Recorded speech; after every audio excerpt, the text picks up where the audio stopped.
Perfect. All right, hello everyone, and welcome to another episode of On Location with R&G. I am joined today, very excited to be joined today by Saylish Haas. Saylish, how's it going today? Great, yep. Saylish is the amazing owner of, I got this because I did some research.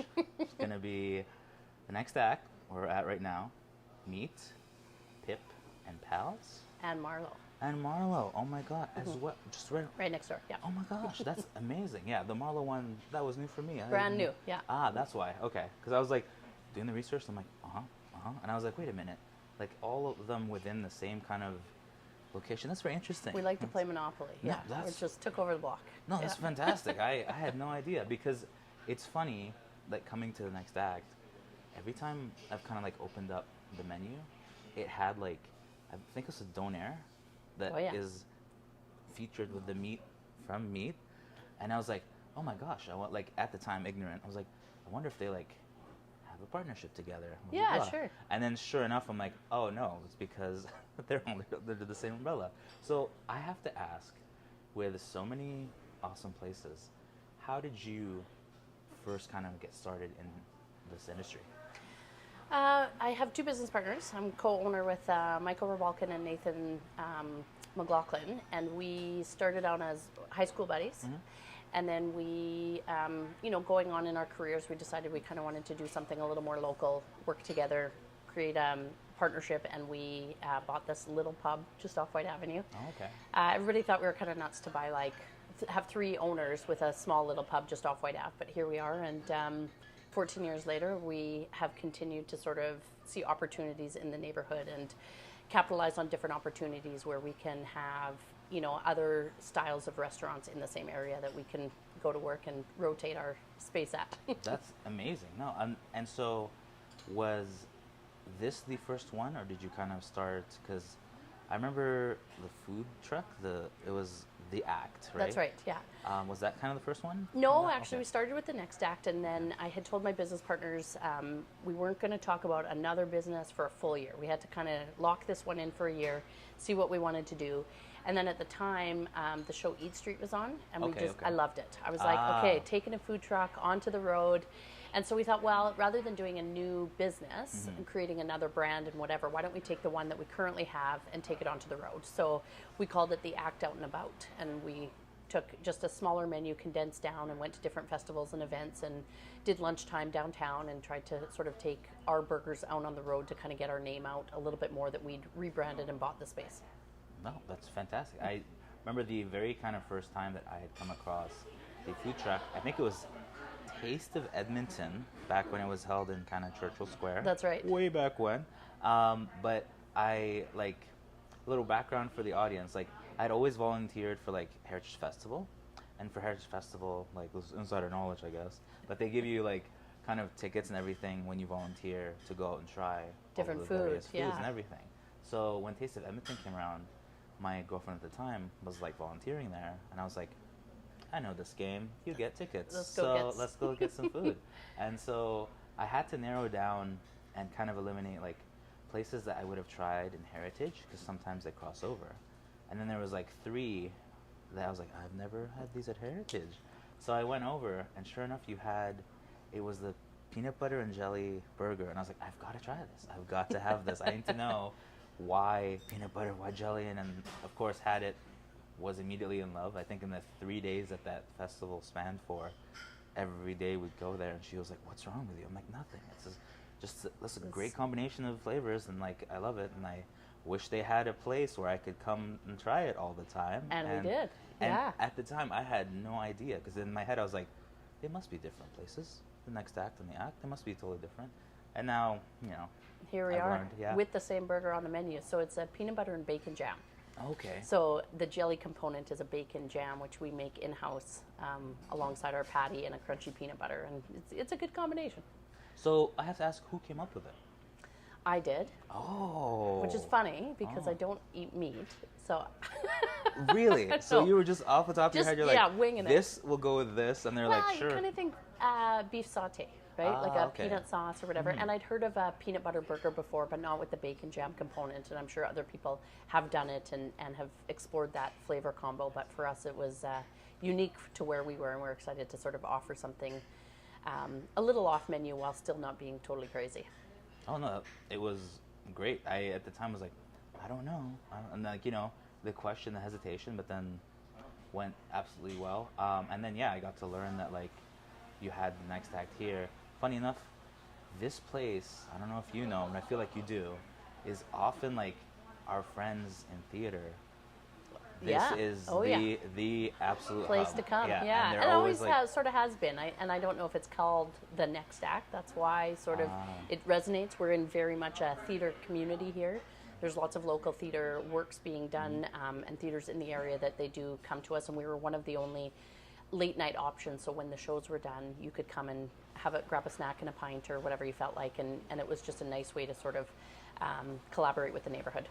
No, that was fantastic. Yeah, they were always telling us, and I was like, that's very odd. That was kind of like a little mecca that like every single, and then like anytime we go to, like, and it's interesting because we go to the Citadel, which isn't, you know, close by here, and they're like, you go to the next act for food, and I was like, you guys know about this too?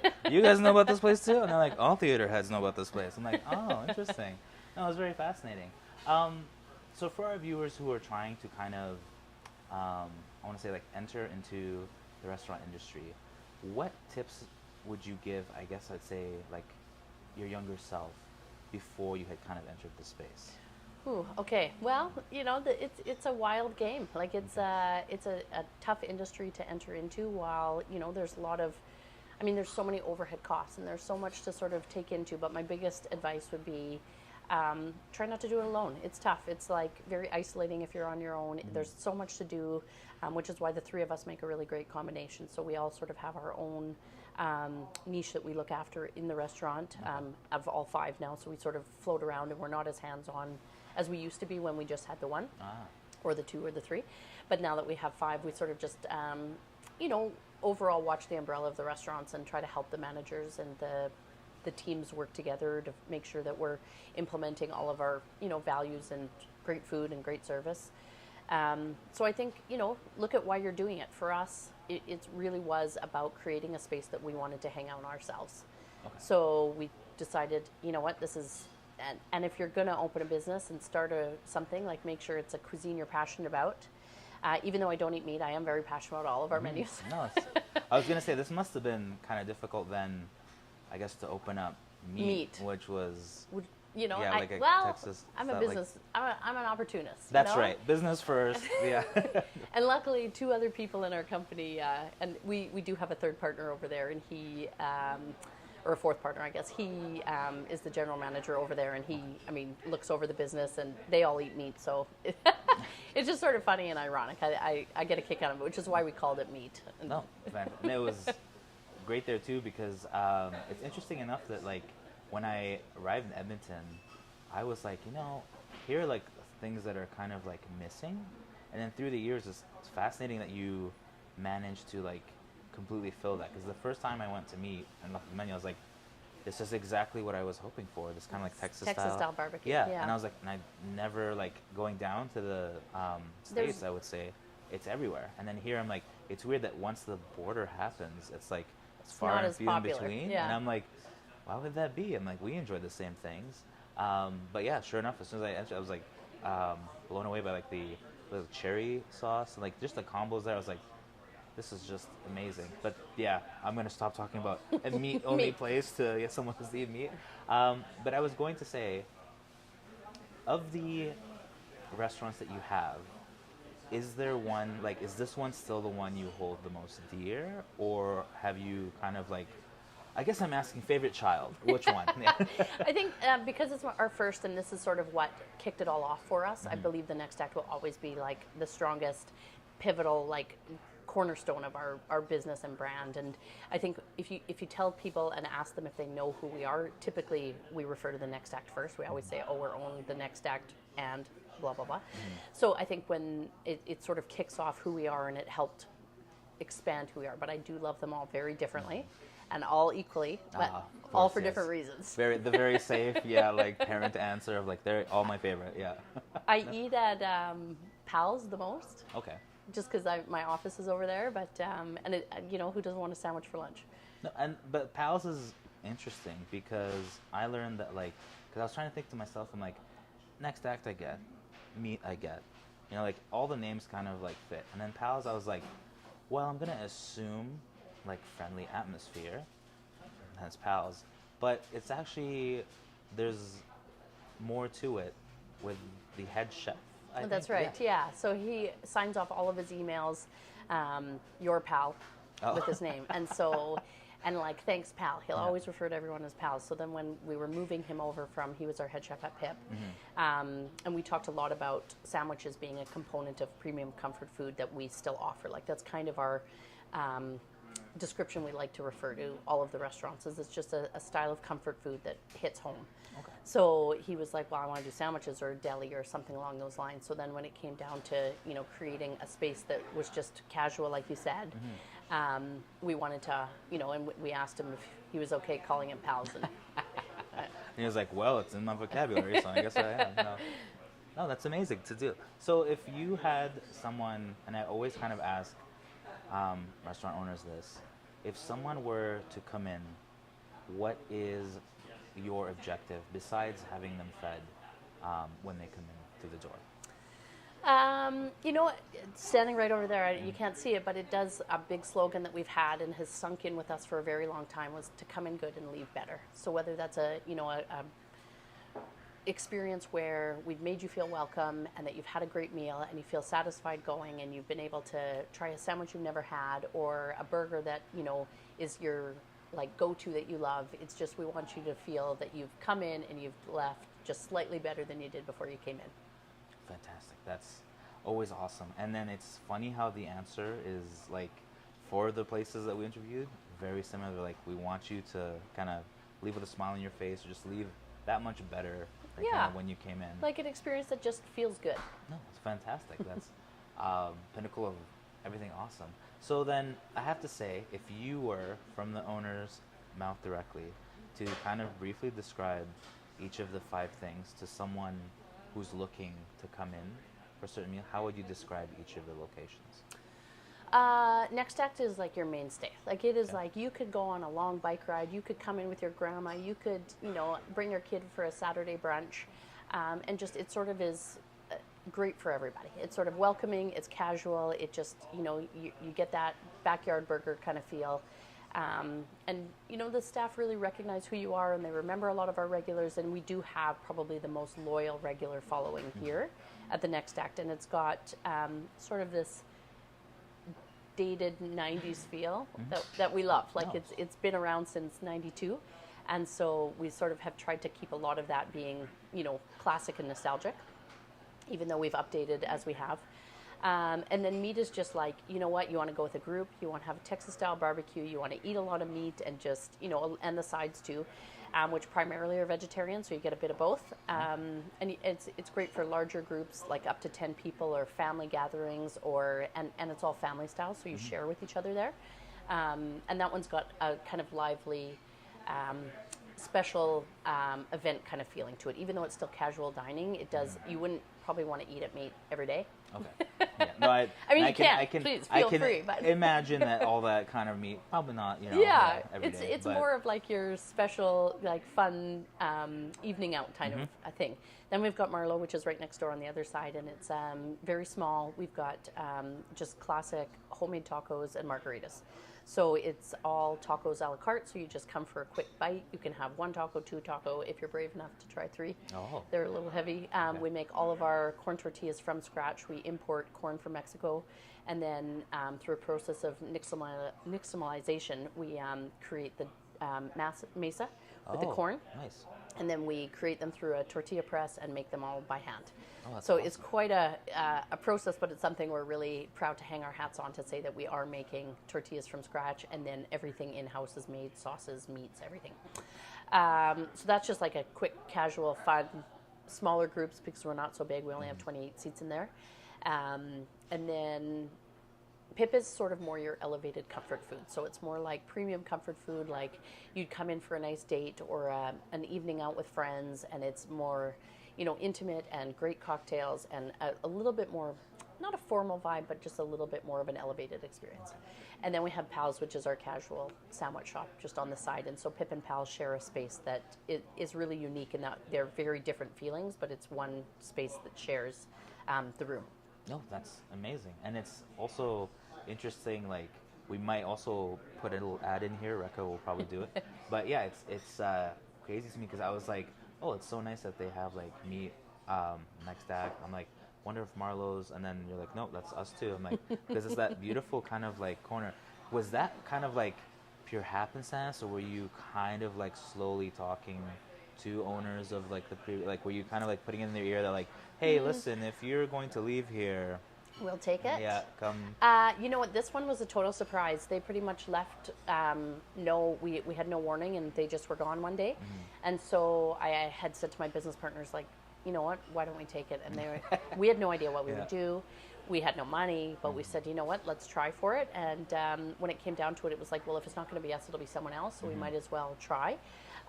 We didn't have a concept, but we thought, when it came down to it, and we talked, well, what do we do? It's like comfort food, which is burgers. And we thought, well, we're in Alberta. Like you said, there isn't a lot of barbecue at the time, especially 10 years ago. We're on our 10-year anniversary of meat next month. Oh, congratulations. Yeah, thanks. Yeah, awesome. And so at the time, there really was very minimal barbecue at the time. But it was like, well, people love smoked meat. Let's try it. So we went down, my business partner, Nathan, went down to Georgia and did like a whole bunch of barbecue school. Okay. And then the three of us went together to Texas and explored Austin in different times to try different barbecue restaurants and sort of learn put our finger on the pulse of how to smoke properly. They do it very differently there because they are allowed to smoke outside with big smoke barrels and stuff. Ours is an indoor smoker. But we had to adjust to the climate. And of course, yeah, I can't imagine anyone's going to be excited to go out in like minus 30 weather to do this. Exactly. So moral of the story is the space came available and we thought, what are we going to do? So we took that one over. And then this one was it was really small, and it was a small clothing store at the time, so we didn't really know, but as soon as we sort of put a bug in the ear that we would possibly be interested in taking it at one point. And the landlord or the business owner at the time wasn't interested in leaving, so we sort of just tabled that. And then when they did end up leaving, we kind of snatched that one up too. Okay. Also didn't have a concept at the time, but thought we'll take it anyways. And then right in the middle of COVID is when the space across the street for Pip and Pals became available. Okay. And that one had been a classic. It had been Pack Rat Louie's for years, or in the early 90s, I believe, is when it sort of took off. And then it had changed over a few times, and we really saw an opportunity that something great could be in that space. But it was mid-COVID, and it was kind of crazy, so it was a joke. We said, let's go look at it, when our commercial realtor sent us the listing and just said, hey, just an FYI, it's available now. And so we sort of laughingly decided to go over and check it out.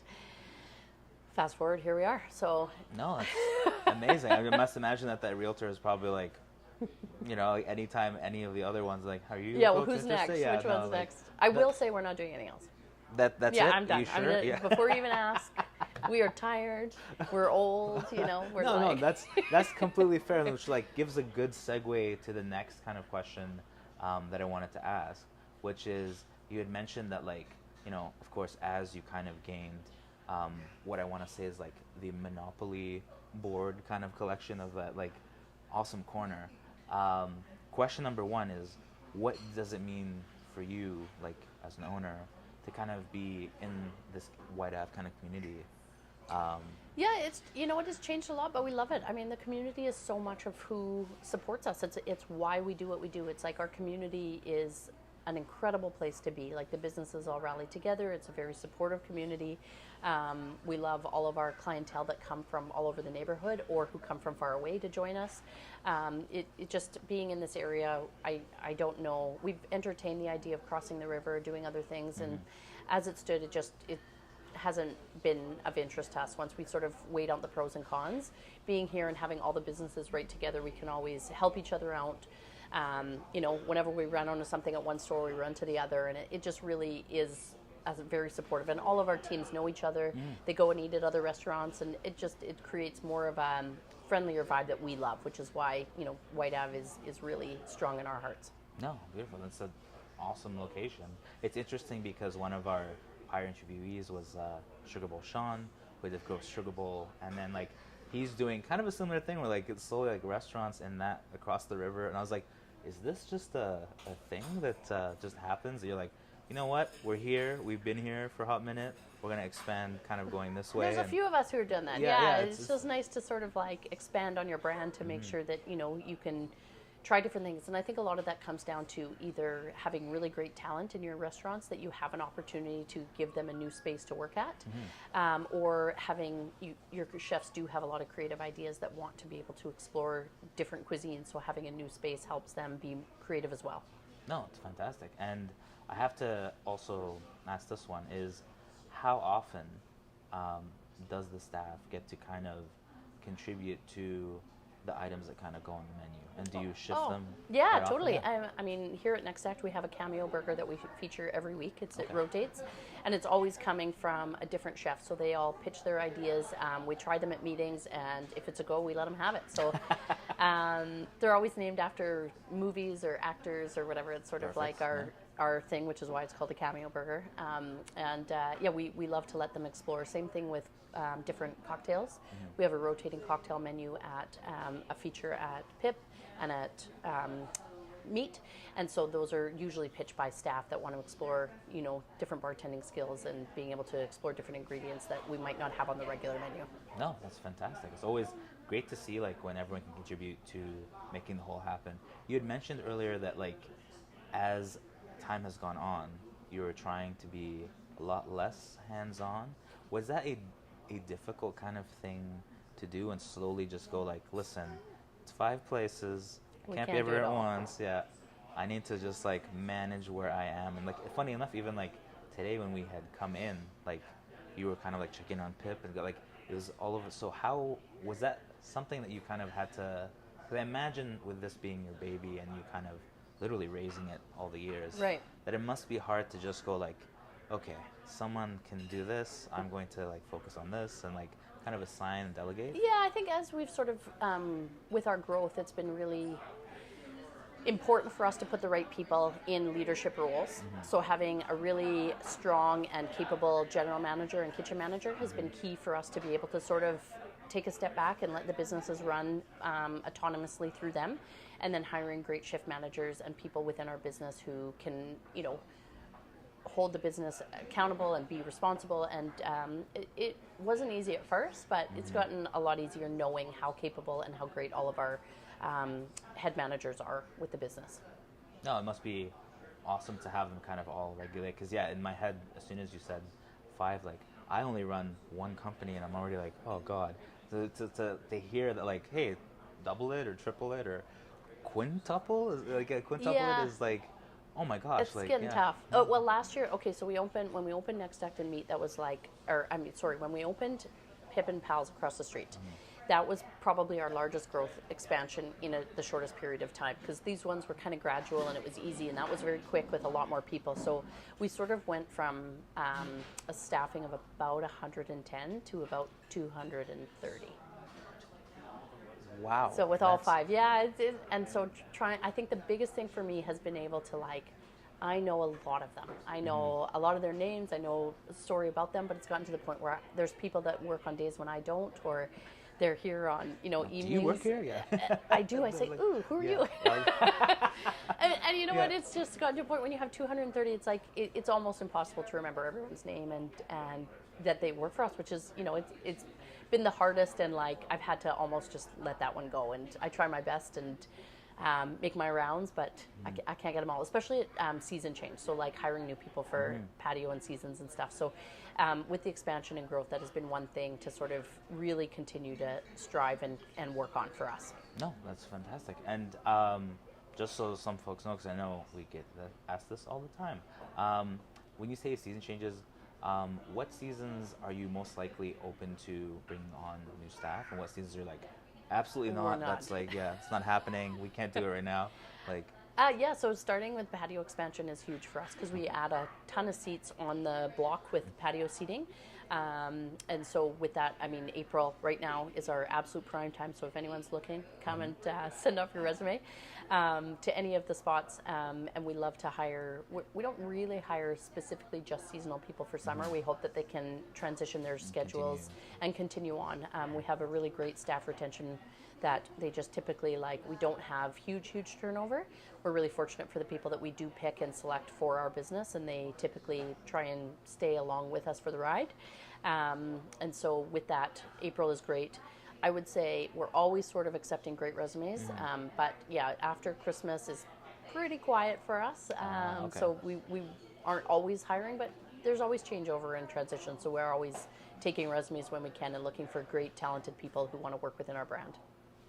Beautiful. I couldn't have said it better myself. That was fantastic. Yeah, and I imagined in my head, I was like, it has to be probably when the patio Summer comes season. out. Yeah. Oh yeah. More than anything, because this entire area gets amazingly busy. If you have not been down, come down. You'll see a lot of summer festivals. Yeah. How busy it gets. And then, are the locations, because some restaurants will be against this, and I'm wondering, picking your brain on this, are you first come, first serve, or do you do reservations? And do you...